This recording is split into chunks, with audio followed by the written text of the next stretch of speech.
Silence requested. Okay, maraming salamat po, Mr. Chairman. And the very reason why we are here right now ay yung sinabi ni Congressman Presley is talagang maibaba yung presyo ng transmission rate. And that's the reason why we've been fighting this for so many years. As a matter of fact, noong 2019 pa, pinaglalaban na po natin itong reset na kung saan ay 2011 ang last recorded na rate reset.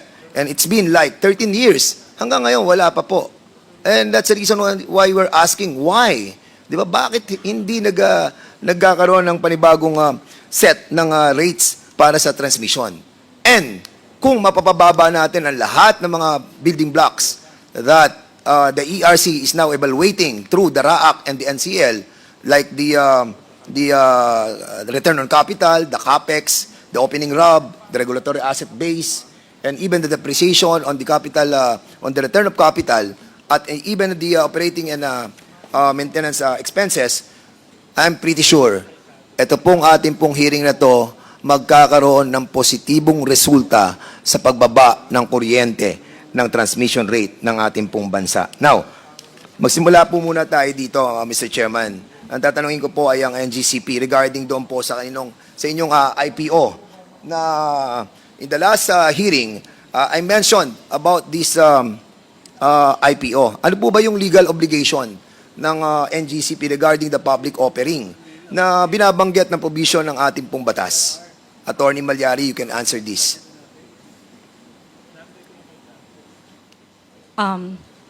Your Honor, may I open our franchise law? Just give me 30 seconds. Sure. Simple lang po yun, Attorney Malyari. It's about the franchise law under Section 8.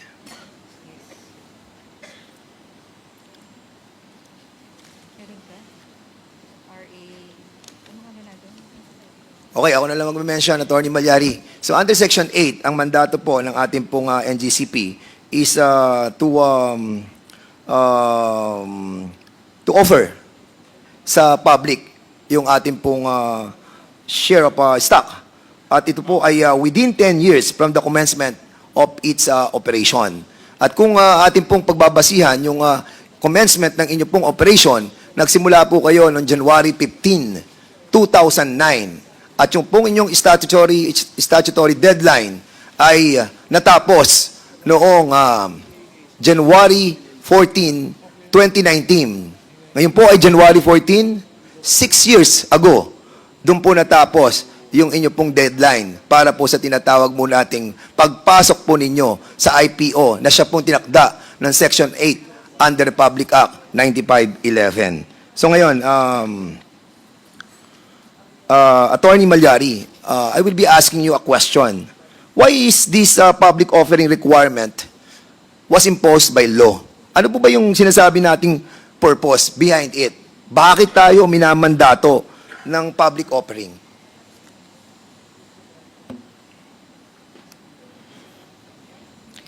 Your Honor, as to the wisdom of the legislation, it will be this honorable representation that may be able to expound that because it is indeed written in our franchise. So,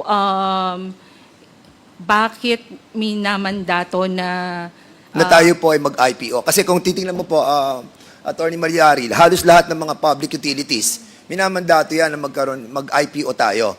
I-share natin sa public yung ating pong pag-aari ng ating pong entity dahil public utility to. So, the very rationale of our Constitution under Section 2 of Article 4, Article 12 of the 1987 ay magkaroon ng equity yung ating mga mamayan. To be more transparent, magkaroon tayo ng accountability, and at the same time, yung ownership at yung operation, operation, ay mapapunta sa ating mga kababayan. Most especially, ang ating pong transmission is a natural monopoly. Ang ibig sabihin po ay wala po siyang kakompetensya. And that's the reason why, kung wala siyang kakompetensya, kailangan siya ng partisipasyon ng ating pong mga kababayan. Now, I will be asking you again, Attorney Malyari, are there entities in the energy sector or elsewhere na masabi natin that the public offering is also been provided? Meron po ba kayong alam that yung mga public utilities are sharing their ownership to the public?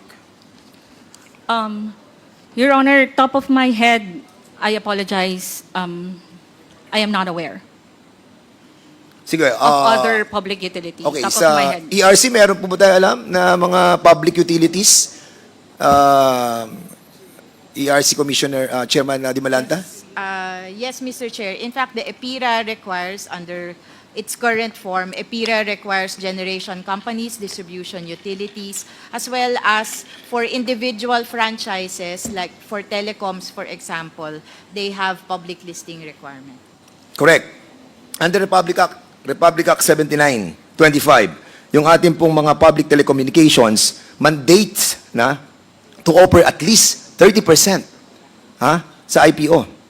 At ito pong ating Maynilad, nung ating pong inaprubahan ng kanilang renewal ng kanilang concession agreement, pumasok din po yung kanilang IPO. And even the Manila Water, ito po yung sinasabi ko in the last hearing, yung pong kanilang mga empleyado, no, sayang wala si Atty. Cynthia, pero during that time, sa hearing, sinabi ko na ang Maynilad, ito pala yun, yung ESOP, Employee Stock Option Plan, na kung saan binigyan nila ng share ang kanilang mga empleyado, which dapat yun po ang ginawang una ng NGCP kung talagang mahal nila ang kanilang mga employees. Now, tama si Chairman Mona that under the EPIRA law, yung ating pong Republic Act 9136, 15% doon sa ating mga distribution utilities.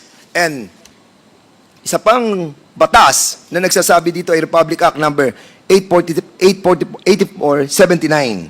Ito po yung Downstream Oil Industry Deregulation Act of 1998 na inaalaw na mapapunta sa public yung 10% of their common stock. Now, ang tanong ko sa iyo, Attorney Malyari, did NGCP meet the legal requirement for an IPO within 10 years from the grant of its franchise?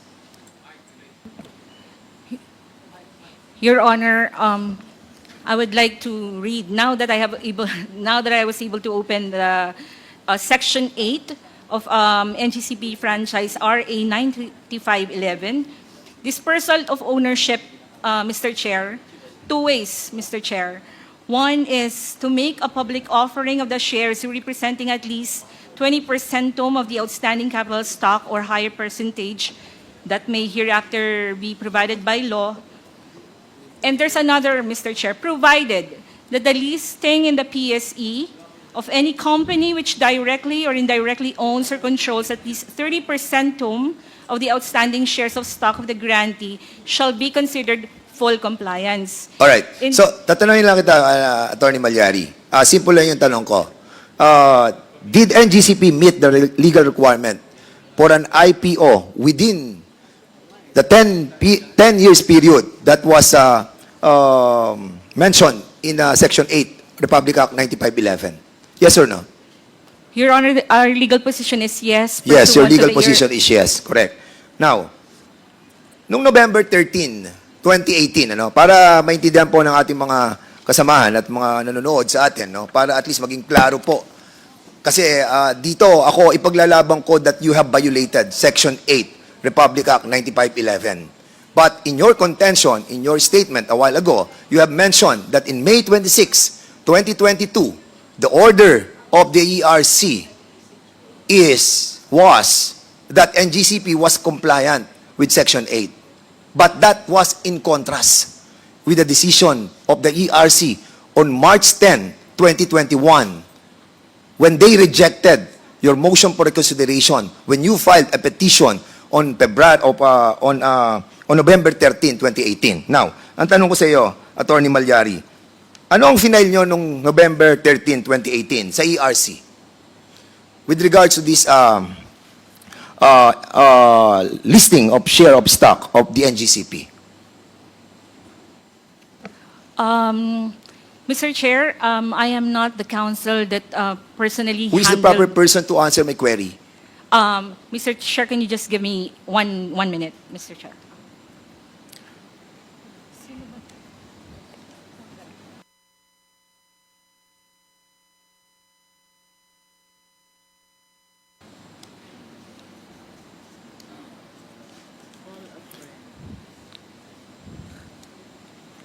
Okay, para padadaliin ko na to.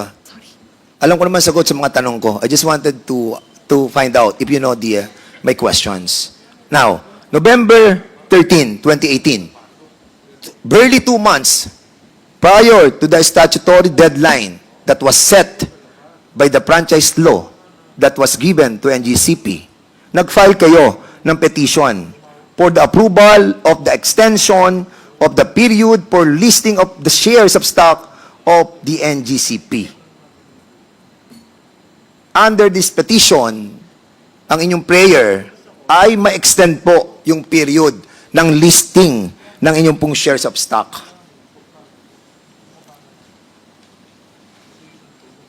Are you familiar with this?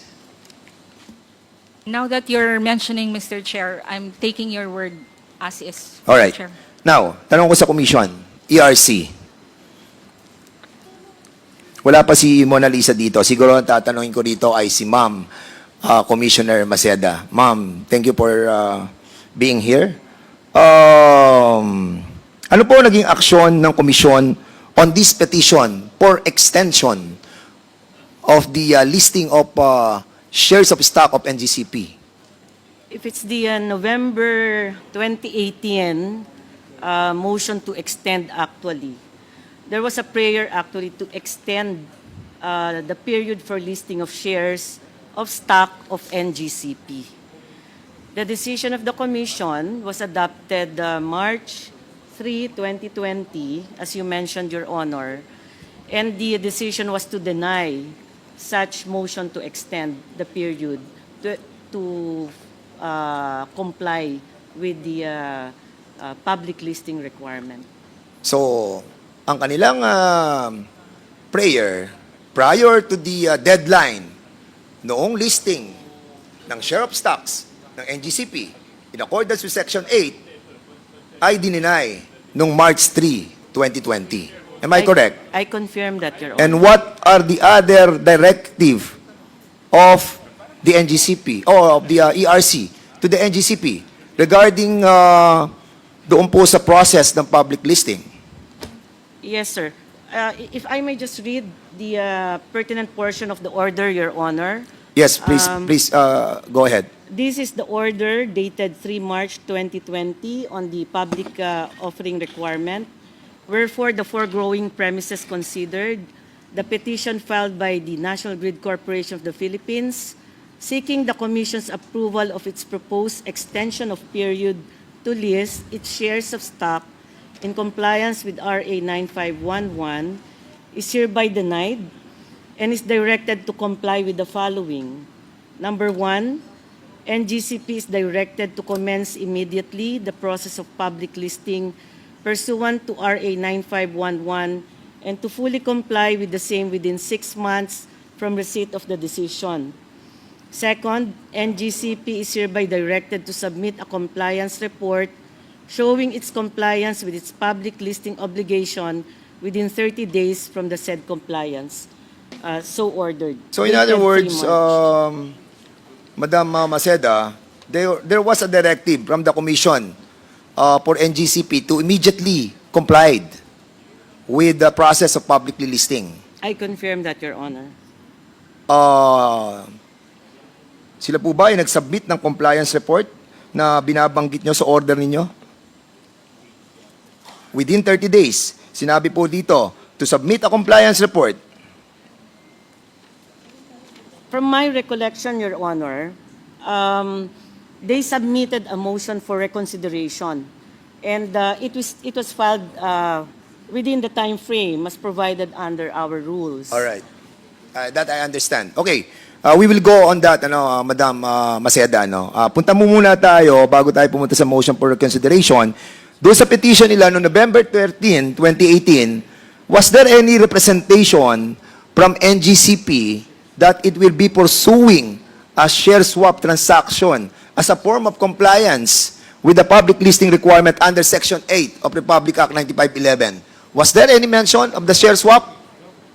Noong November 2018, 2 months prior to the statutory deadline of January 14, 2019. There was no mention of that, Your Honor. No mention. Okay. In March 3, 2020, Your Honor, if I may, Your Honor. Yes, go ahead. Just to add, in our deliberations, there was no mention at all of a share swap agreement, but Ma'am, can you speak louder, please? And Ma'am Mona Lisa, can you kindly turn off your mic, please? from our discussions, Your Honor, the share swap transaction was never discussed during the deliberations of the commission. But I've been perusing through the order that was issued, and I note here that from the evidences submitted actually by the applicant, there was an indication that they had abandoned the share swap, no? I was about to go there. Excuse me, Madam.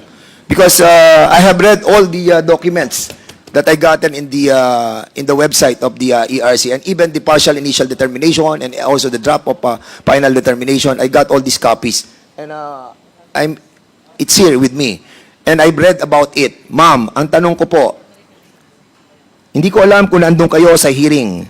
During nung dinidiscuss po itong news report na sinasabi mo, entitled, noong November 17, 2010, by ABS-CBN News, entitled, C. Junior Cojuto may raise funds for NGCP via backdoor listing, was among the exhibits submitted by NGCP, and the stated purpose of its submission based on the decision was to prove that the attempt at backdoor listing was abandoned in 2016. So ito po yung minimension nyo, no? That they have the intention to abandon the share swap because there was a due adverse decision from the BIR regarding the tax-free status of the transaction. And as a matter of fact, doon sa Annex G, no, na nakuha ko rin po doon sa inyo pong documents coming sa website, news report posted on the website of the DOE on March 1, 2016, entitled C. Cojuto Cancel Share Swap Deal for Synergy Grid, also submitted to ng NGCP. May I know? Siguro sa NGCP. May I know, NGCP, what this adverse ruling of the BIR is all about?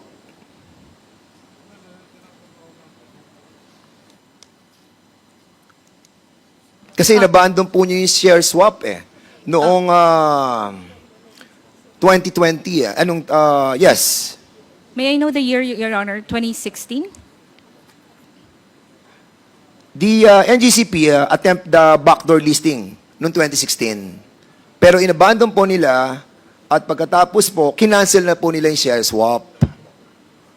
Pero dito po, nakikita po natin na ibinalik natin yung share swap.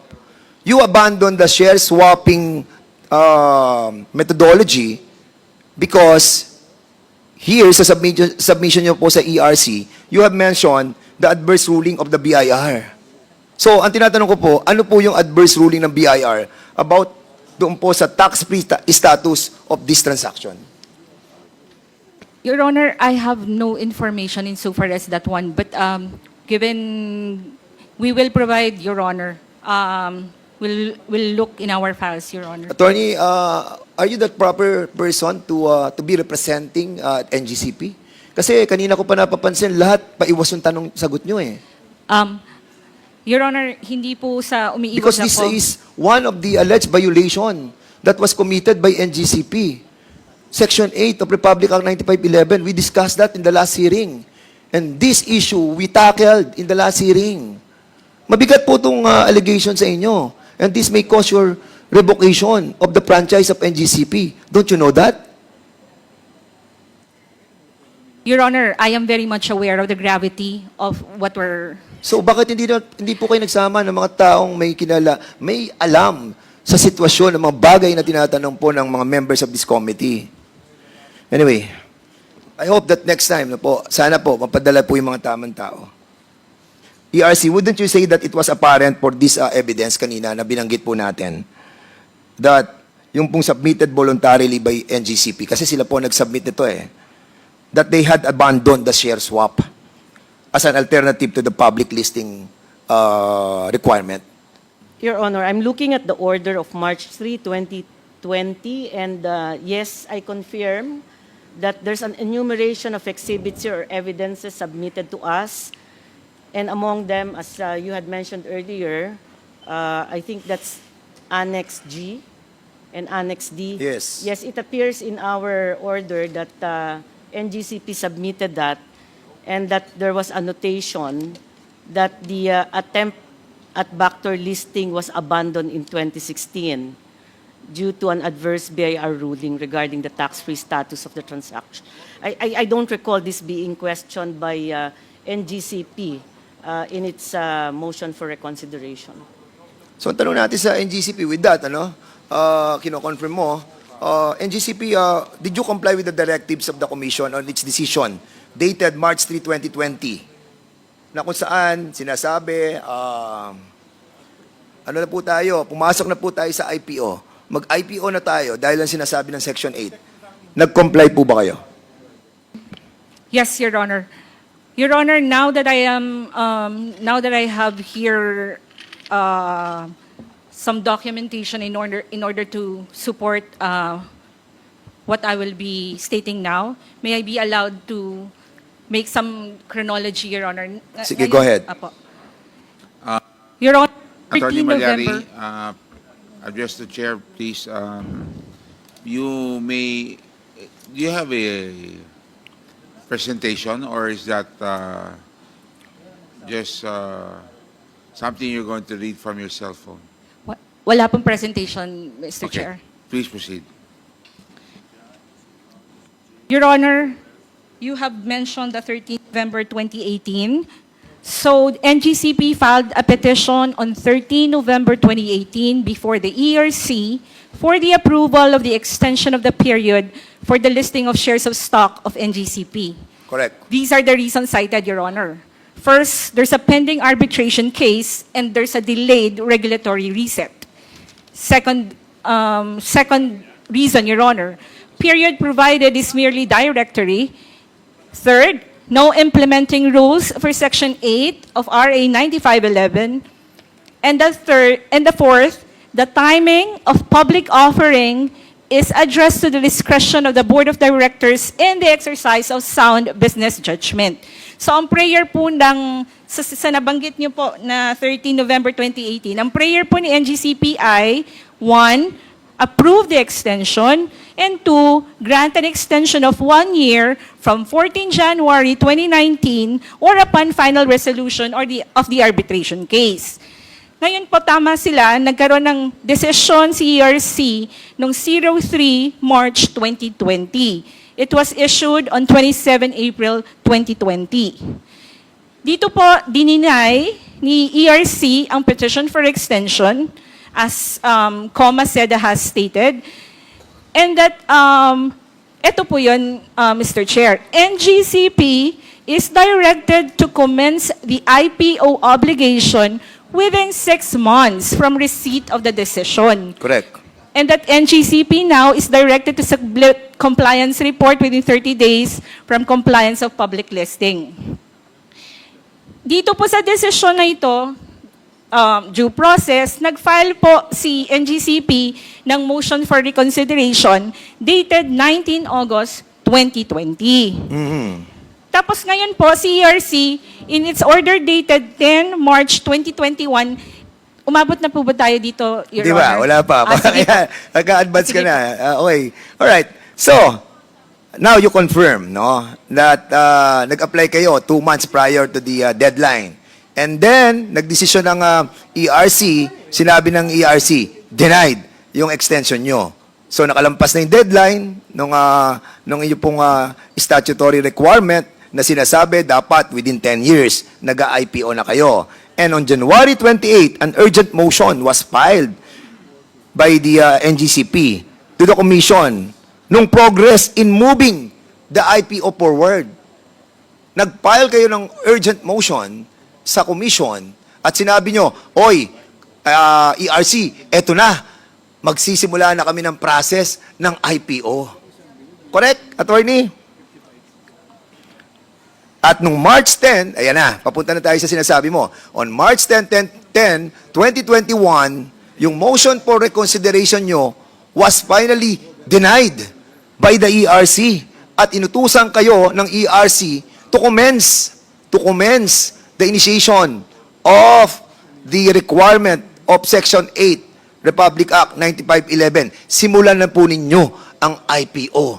At within 6 months, you have to report monthly to the ERC nung inyo pong accomplishment.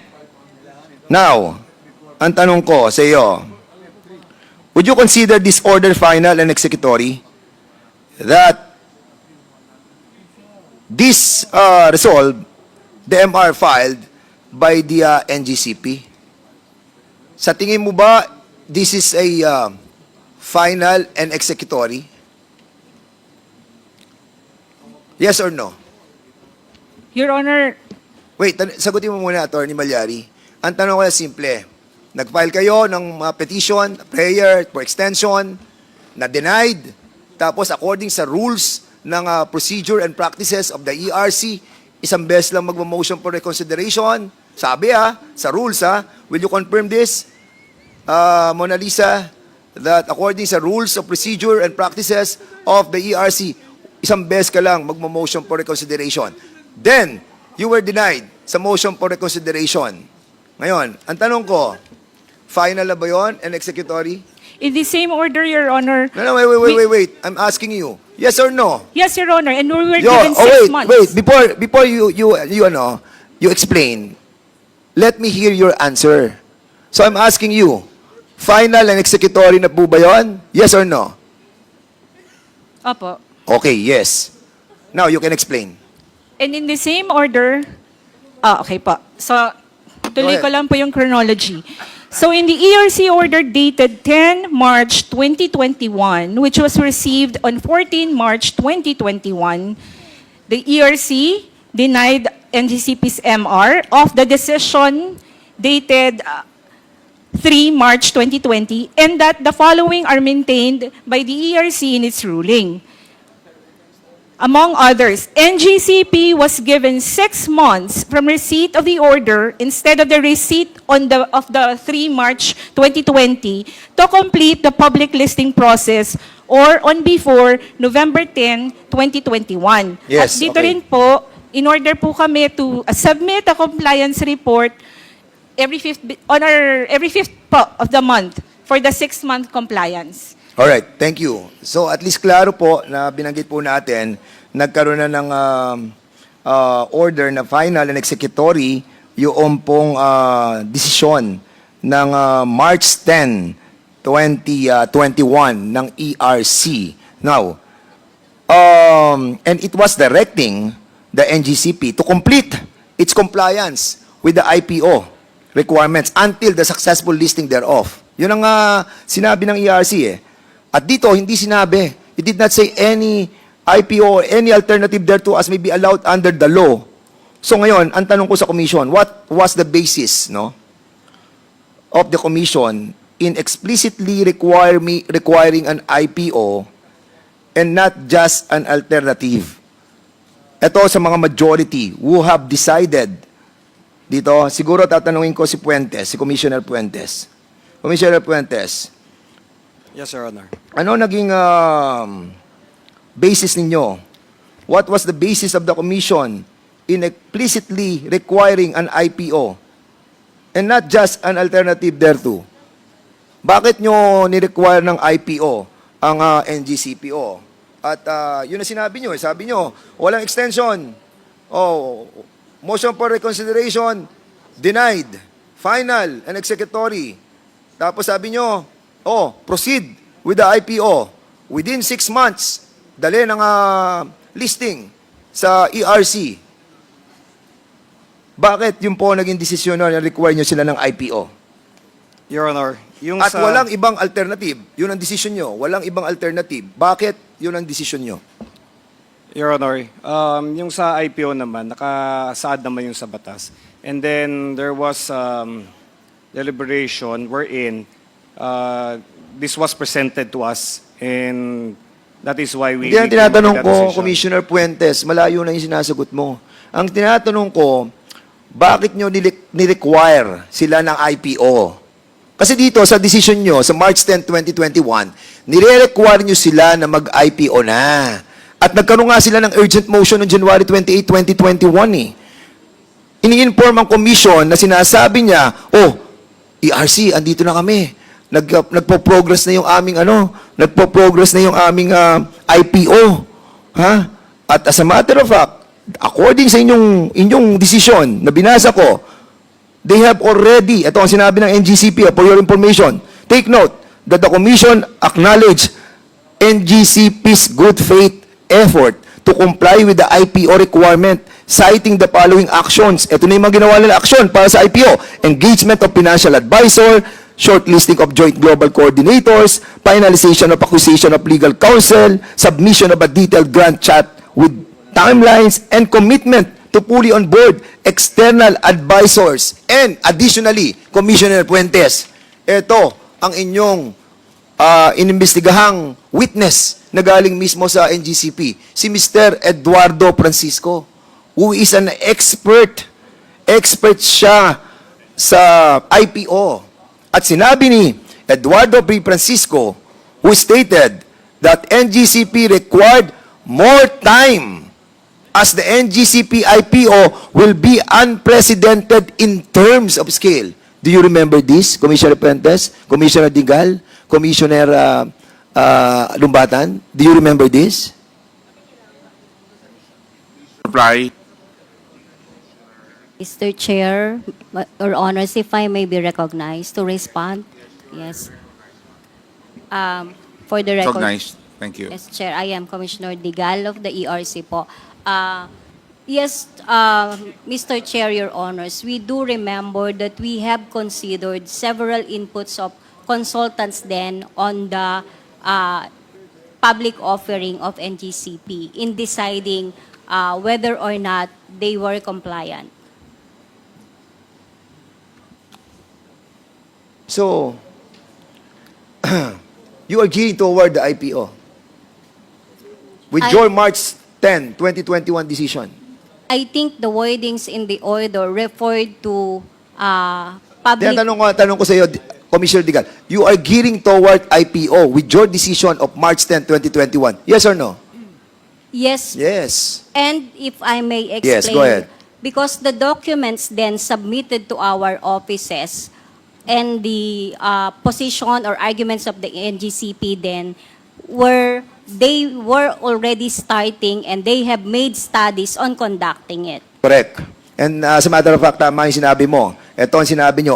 Sabi nyo, the March 10, 2021 order of the Commission was also very clear in stating that other activities were included by the BDO Capital to ensure a successful IPO and not merely the listing of such with the PSE. So in other words, eto na eh. Nagsisimula na sila ng IPO. Di ba? Noong March 10, 2021.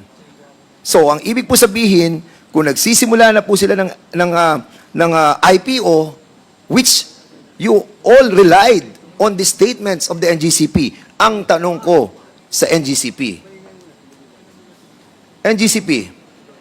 did the IPO proceed? Your Honor, No, sagutin mo muna, Attorney Malyari. Did the IPO proceeded? may interlocutory, Your Honor. No. Tanongin mo muna, yes or no lang, tapos saka mo explain. Did the IPO proceeded? The IPO... Yes or no? Sorry, Your Honor, I'm trying to make Yes a or complete no, sentence. then explain. The Tuloy IPO po ba- as contemplated Wait. under... Hindi tayo magkakaintindihan hanggang hindi mo muna sinasagot ang aking katanungan. Did the IPO proceeded? Yes or no? As contemplated in the order, hindi po. And if I may explain.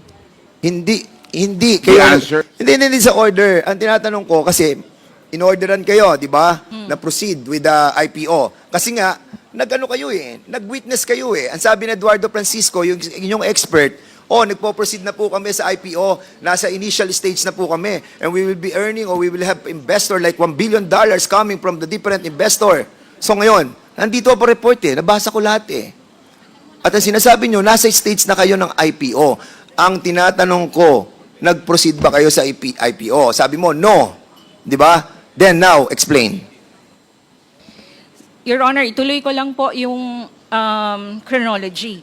After the ERC order dated 10 March 2021, NGCP now filed a motion for clarification to allow... Wait. Darating tayo sa motion for clarification. Ang tinatanong ko lang muna, explain mo muna yung... kasi hindi kayo nag-proceed sa IPO. Sabi mo, no, you did not proceed with